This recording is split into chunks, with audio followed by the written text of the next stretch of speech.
Husga na ba yung motherfuck na kaibigan? Ang tagal mo na sarap, wala ka pa rin natutunan. Puro yabang ang puhunan, kaya di ka lumalago. Puno ng hangin ang katawan, kaya utak ay natuyo. Isang banong katulad mo'y dapat nang ibaon sa lupa. Sa akin ulo kong kailan may di ka makakatama. Labas mo'y kalbong tuta pagtapos ng kakagto. What's up, motherfucker? Hampas kita sa yero. Nagtataka ako, ba't ganyan ka umasta? Mga letra mo binitawan, di man lang nagmantya. Walang dating ang mga balat na tinuturi mo na amo. Ikaw naman yung tipong di nangangagat na aso. So paano? Nasabi na kayo ang nagahari.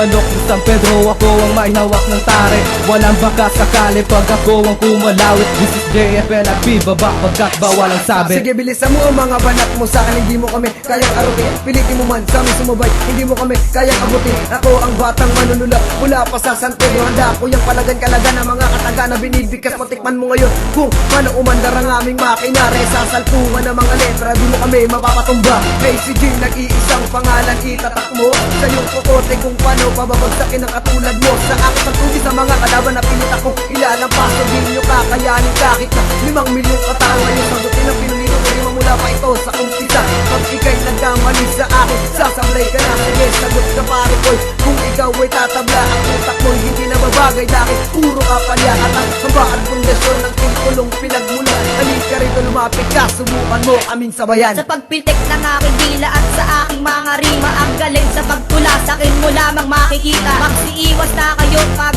ako na ang bumanat. Di pa kayo sasapat, wala kayong binatbat. Ako ang merdo ko pinadala upang kayo'y pugutan. Pagkat sumusobra na ang ulo nyo sa katigasan, dapat hindi ka na pumasok sa mundo ng pagtula. Dahil kung malaban sa akin, nakaligtas ay bibihira. Mas lang aking pagbitaw ay sakmal ang 10 leyon at takbugan na mga apoy ng 13 dragon. Sapat na ang aking lakas at aking kaalaman upang kayo'y iligpit ng madalian.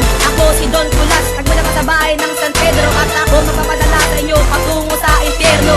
Huli na ang lahat upang kayo'y umatras, dahil tapos na kayong lahat sa aking pagbigkas. Sa paghawak ng mikropono, ako ay biyasa na pag ako ang nakalaban mo sa akin ay yari. Kailangan bang ulit-ulitin bago maintindihan na kahit kailan di mo kaya ang pamilya ng Batikan? Ika-4 mula sa 5 na hindi mo makakaya. Hindi mo kayang ibaon ang tinatag naming pamilya. Patay ka sa akin kataga, kung ikaw man ay umabot. Matatalo ba ako kahit umabot pa ng ako? Kilalanin mo ko pare bago mo ko banggain. Dahil sa laro ito hindi mo kayang abutin. Lahat ng nakalaban ko sa akin ay namangha, dahil ang mga banat ay suligo at pandigma.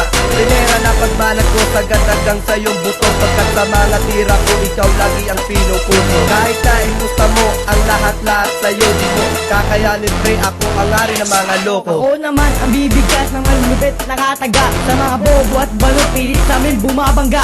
Sana nag-isip ka muna bago nyo ako subukan. At pilit yung babanggain ang pamilya ng Batikan. Ako si Reggie, nanggaling pa sa Tondo. Hindi nyo kayo pabagsakin ang isang katulad ko. Mula Tondo hanggang San Pedro ay aking nilakbay, upang ibaon sa kalupaan ang pinsaling sumasabay. Pakinggan mo lang ng mabuti ang paglapat sa mikropono. Tugmaan sa dikdik at ilalapaglakat kayo. Tignan ko lang ang tapang nyo kung sa akin makakapalag. Ang pader ay wawasakin, lakat kayo'y ilalaglag. Sige, tumira ka, bumawi ka, aking hihintayin. Sagad-sagarang tira ko. Sige, subukan yung lamuna sa aking muling pagbitaw ay aking ilalak. Sana makakaabot ka pa, kaya sa utak ko na pinagpala.